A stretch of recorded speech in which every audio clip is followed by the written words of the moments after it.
Aprilia எப்போ ஒரு சின்ன வண்டியோட இந்தியன் மார்க்கெட்டுக்கு வரும் ஒரு பட்ஜெட் பிரைஸ்லன்னு ரொம்ப வருஷமா எதிர்பார்த்திருந்தோம். இப்போ Aprilia இந்தியாவிலே ப்ரொடக்ஷன் பண்ணி நம்மளுக்கு இந்த ஆல் நியூ Aprilia RS 457 கொடுக்குறாங்க. ஃபர்ஸ்ட்லி இதோட டிசைன் நம்ம RS V4 மாதிரியே இருக்கு, பார்க்க சான்ஸே இல்லை. ரொம்ப ஃபியர்ஸான ஒரு ஸ்போர்ட்ஸ் பைக்கான லுக் வந்துட்டு இந்த வண்டியில் இருக்குது. எஸ்பெஷலி இந்த பிளாக் கலர்வே இட்ஸ் ஆப்சல்யூட்லி ரொம்பவே ஒரு சூப்பரான ஸ்போர்ட்டியான மோட்டர் சைக்கிள். இது ஒரு லிட்டர் கிளாஸ் பைக்கான லுக்கை வந்துட்டு கொடுக்குது. அண்ட் அவ்வளோ ப்ரீமியமான பில்ட். சீரியஸ்லி இதை நேரில் பார்க்கும்போதும் நீங்கள் ஃபீல் பண்ணும்போது ஒரு ப்ரிசிஷன், ஒரு நல்ல தரத்தில் மேனுஃபேக்சர் பண்ணியிருக்காங்கன்னு உங்களால் வந்துட்டு சொல்ல முடியும். So under 500cc super sport கேட்டகரியில் த பெஸ்ட் லுக்கிங் மோட்டர் சைக்கிள்னே வந்துட்டு நம்ம சொல்லலாம். அலுமினியம் ஃப்ரேம், இதோட ஐகானிக்கான ஸ்விங் காம் இதோட லிட்டர் கிளாஸ் பைக்கான ஒரு சிமிலரான லுக்கை கொடுக்குது. இதில் நம்மளுக்கு ஒரு 5-inch TFT டிஸ்பிளே கொடுத்துருக்காங்க. அப்ரிலியா ரேசிங்கோட பேட்ஜிங் ரொம்ப ப்ரீமியமான ஃபீல் கொடுக்குது. இதில் ஒரு DOHC engine, that is dual over head camshaft engine. So high speeds நல்ல புல், ஒரு பேரல் ட்வில் இன்ஜின், அற்புதமான ஒரு சத்தம் வந்துட்டு நம்மளுக்கு கொடுக்குது.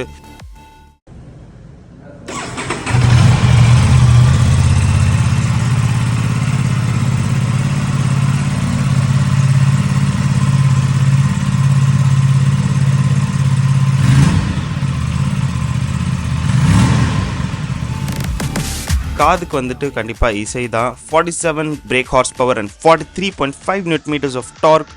557cc கரெக்டான ஒரு performance on the spec sheet. Unfortunately நம்மளுக்கு ஓட்ட கொடுக்கல ஷோரூமில், ஸோ அதை ஃபீல் பண்ண முடியல. பட் இந்த எக்ஸ்ப்ளோசிவான பவர் ரொம்பவே பயன்படுத்துகிற அளவுக்கு புல் இருக்குன்னு சொல்கிறாங்க. அண்ட் 175 kgs உங்களுக்கு நல்ல பவர் டு வெயிட் ரேஷியோ இருக்குது. ஸோ வண்டியோட பர்ஃபார்மன்ஸை கண்டிப்பாக இது ஏற்றி விடும். Ride by wire, so throttle ஒரு சூப்பரான ஃபீல் உங்களுக்கு இருக்குது ஓட்டும்போது. இதோட ஹேண்ட்லிங்கும் ட்ராக்ல ரொம்பவே ப்ரிசைஸாக இருக்குன்னு சொல்கிறாங்க. அண்ட் வெரி அஜைல், அதாவது சுறுசுறுப்பான ஒரு ரெஸ்பான்ஸ் வண்டிக்கிட்டேருந்து நம்மளுக்கு கிடைக்குது. ஃப்ரண்ட்டில் உங்களுக்கு 320mm disk with 4 piston calibre and dual channel ABS நல்ல பிரேக்கிங் பர்ஃபார்மன்ஸ் ஆஃபர் பண்ணுது. ஆல்தோ இந்த வண்டிக்கு இன்னும் கொஞ்சம் பிரேக்கிங் பெட்டராக இருந்திருக்கலாம். இது ஆஃபர் பண்ணுற பர்ஃபார்மன்ஸ்க்கு ட்ராக்ல ஓட்டும் போது கொஞ்சம் வந்துட்டு எக்ஸ்பெக்ட் பண்ண அளவுக்கு இல்லை. But it's good for the roads அப்படின்னு வந்துட்டு சொல்லியிருக்காங்க. ஸோ ஷார்ட் டிஸ்டன்ஸ்லேயே வண்டி உங்களால் ஸ்டாப் பண்ண முடியும். 220mm ரேர் டிஸ்க் கொடுத்துருக்காங்க அண்ட் 41mm USD ஃபோர்ஸ் கொடுத்துருக்காங்க. சிட்டி ரோட்ஸ்லையும் ட்ராக்லையும் சரி இதோட பர்ஃபார்மன்ஸ் ஆன் ஆஃபர் வந்துட்டு ரொம்பவே நல்லா இருக்குது. ரேரில் நம்மளுக்கு மோனோ ஷாக் கிடைக்குது. ஸோ சிட்டிலையும் ட்ராக்லையும் நம்மளுக்கு ஓட்டும் போது நல்ல ஹேண்ட்லிங் அண்ட் நல்ல பம்ப்ஸ் வந்துட்டு அப்சர்வ் பண்ணுது. ஸோ தட் ஒரு நல்ல ரைடிங் ஃபீல் கொடுக்குது.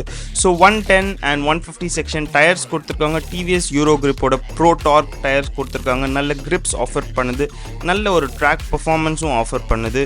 So paired with the suspensions and இந்த டயர்ஸ், கிரிப்பி டயர்ஸ், இதோட பர்ஃபார்மன்ஸ் வந்துட்டு ரொம்பவே சூப்பராக இருக்குது.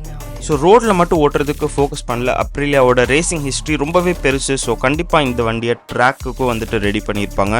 ஸோ அப்படி பார்க்கும்போது இந்த வண்டி ட்ராக்கில் ரொம்பவே நல்ல பர்ஃபார்மன்ஸ் ஆஃபர் பண்ணுது. ஒரே ஒரு ட்ராபேக் பார்த்திங்கன்னா பிரேக்கிங் இன்னும் பெட்டராக இருந்திருக்கலான்னு சொல்கிறாங்க. பட் மற்றபடி இதோட ஹேண்ட்லிங் பெஸ்ட் இன் கிளாஸாக இருக்குதுன்னு சொல்கிறாங்க. இதில் ஒரு 6-speed gear box and quick ஷிஃப்டரும் அது. ஸோ நல்லா ரஷ் பண்ணி ஓட்டும் போது சூப்பராகவே இருக்கும். இதோட எலக்ட்ரானிக்ஸ் பார்த்தீங்கன்னா 2 levels of ABS and 4 levels of traction control நீங்கள் கண்ட்ரோல் பண்ணிக்கலாம் உங்கள் இஷ்டத்துக்கு. அண்ட் அந்த ஒரு எலாபரேட்டான ஒரு கண்ட்ரோல் உங்கள் கையில் வந்துட்டு இருக்குது. உங்களுக்கு 3 ரைடிங் மோட்ஸும் வந்துட்டு வந்துடுது. ப்ளூடூத் கனெக்டிவிட்டி அண்ட் லேப் டைமரும் உங்களுக்கு இன்க்ளூடடாக இருக்குது. ஸோ இது உண்மையிலே ஒரு ரொம்ப நல்ல ஸ்போர்ட்ஸ் பைக், பெஸ்ட் இன் செக்மெண்ட்னு சொல்லலாம். பட் ஓட்டாமல் ஸ்பெக் ஷீட் வச்சு மட்டுமே நான் சொல்கிறேன். அண்ட் இன்னொரு ஃபேக்டர் பார்த்தீங்கன்னா 4.5 lakh ஆன் ரோடு எடுக்கும்போது ஒரு 5 lakhs கிட்ட வந்துடும். ஸோ கொஞ்சம் அதிகமான ப்ரைஸ் தான். பட் அந்த ப்ரைஸ்க்கு ஏற்ற ஸ்டஃப் வந்துட்டு வண்டியில் இருக்குது. ஸோ வண்டி ஓட்ட கிடச்சா கண்டிப்பாக வந்துட்டு ரைட் ரிவ்யூ வரும். அண்ட் நீங்கள் இந்த வண்டியை பற்றி என்ன நினைக்கிறீங்கன்னு கீழே கமெண்ட்ஸில் சொல்லுங்கள். அண்ட் உங்கள் வண்டியை உங்கள் தேவைகளுக்கு ஏற்றபடி நீங்கள் சூஸ் பண்ணுங்கள். So see you in another video. Until then, keep watching the Vintage Biker.